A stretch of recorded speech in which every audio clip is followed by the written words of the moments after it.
Hey guys, welcome back to the channel. I got a fun video for us today. This is going to be episode 2 of the budget vehicle series. If you haven't, go ahead and check out the $2,800 Chevy Silverado. Now this time we got a Ford. This is a $400 Ford Explorer. I got this for 400 bucks. The title fee was about 100, so this is about $500 in it so far. This is a 2003 Ford Explorer XLT. It has the 4.6 liter V8. Overall, it's in pretty good condition. It's not perfect. It's got a lot of miles on it and it's seen some use. But overall, for 500 bucks, I think I got it for a pretty solid price. It's got basically new Nitto tires on it. The wheels aren't half badged, the OEM wheels. It's got a little bit of a dent back here in the rear panel, if you can see. A little bit of paint gone, but nothing too crazy. Like I said, it's not perfect. It's got a couple imperfections, but overall it's in pretty good shape. As you can see, Explorer XLT, it is the V8. It's got the towing package on it. Taillights are in good condition. No major scuffs or scratches on this side of the body. It does have a roof rack, which I guess they all came with. But yeah, it's overall in pretty good condition. There is one little dent up here, as you can see. But other than that, for basically $500, I think I got a pretty solid vehicle. It does run and drive. It's got 286,000 miles, which is a lot of miles. It is on its second transmission. It has a Jasper transmission that was put in at 240,000 miles. It is just a little bit out of warranty. It's been in there for a few years. I think about 3 to be exact. So it does have a newer transmission. The only major flaw of this vehicle is that one of the timing guides in the engine is gone bad, and so the engine makes a considerable noise at idle. So that is the one problem with this engine. The vehicle still does run and drives great. I mean, you could pretty much take it anywhere, but it does have that engine noise, so that's why it was so cheap. Inside is really not too awful bad. I mean, it has been used, but no major cracks in the dash. Everything's pretty clean. No major rips in the seats. Even the driver's seat's still in good condition. All the power windows work and the power locks work. For 2003, it's a fairly well optioned vehicle. Middle seat's good. Back seats are clean. This seat's 7. So it's an awesome family vehicle as well. It's got the rear vents and a 12-volt plug right there.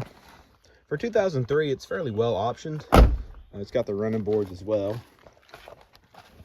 If we get in it here, we can see it's got some sort of parking alert system where when you get close to something, it starts to beep, which I thought was very interesting.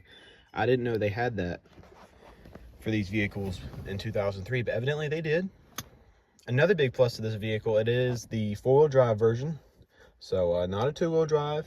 It goes pretty good. It's not a Jeep or anything, but for highway tires, it gets around pretty good if you need to go anywhere that's a little rough.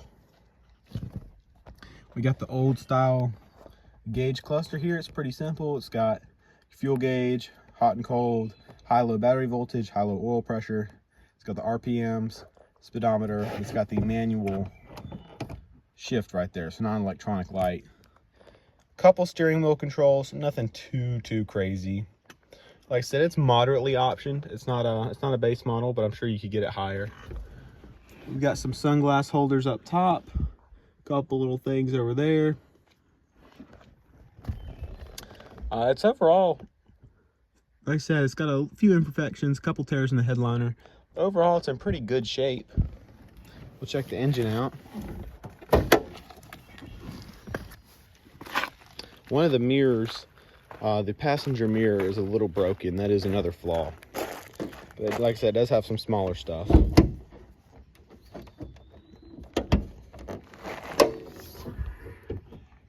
Under the hood here, like I said, we've got the 4.6 liter V8 single overhead cam. There's the belt pattern right there. There's the catalyst information. But yeah, I mean, it's got a newer deep cycle battery, which is a pretty big battery for this vehicle, but that's what it came with, so I'll go ahead and leave it in there. It doesn't seem to be low on too many fluids. It was a little low on oil, but I topped it off there. And I'll start it up so you can hear the engine noise. Like I said, it is noticeable.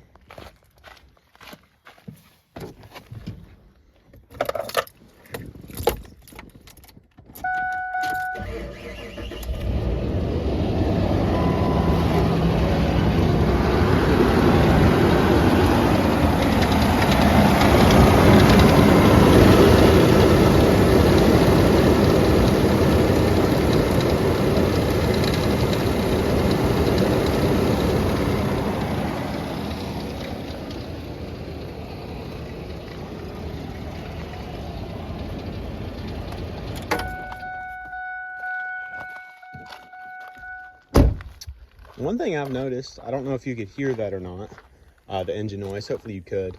It's a fairly loud engine, not just in the noise, but it seems to have a very loud intake system, so to speak. Like doesn't seem to be much of a resonator on the intake.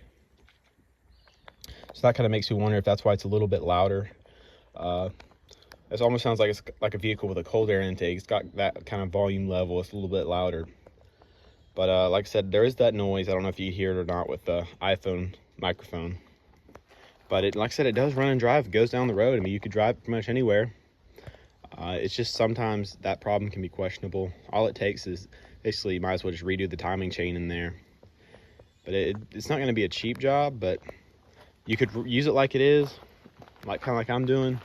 Or you could view it as a $400 investment and then putting in $800 to $1,200 for a timing chain and having about a roughly $1,500 vehicle that's in pretty good shape and goes up and down the road just fine. Because I mean, if you have a family and you need a four-wheel drive vehicle that'll get you here and there and it doesn't look bad doing it, I'd say it's a pretty good vehicle for that. I mean, I'm more of a Yukon or Chevy Suburban or Tahoe type of person, but I don't have too much against these Fords. They seem to be pretty good vehicles.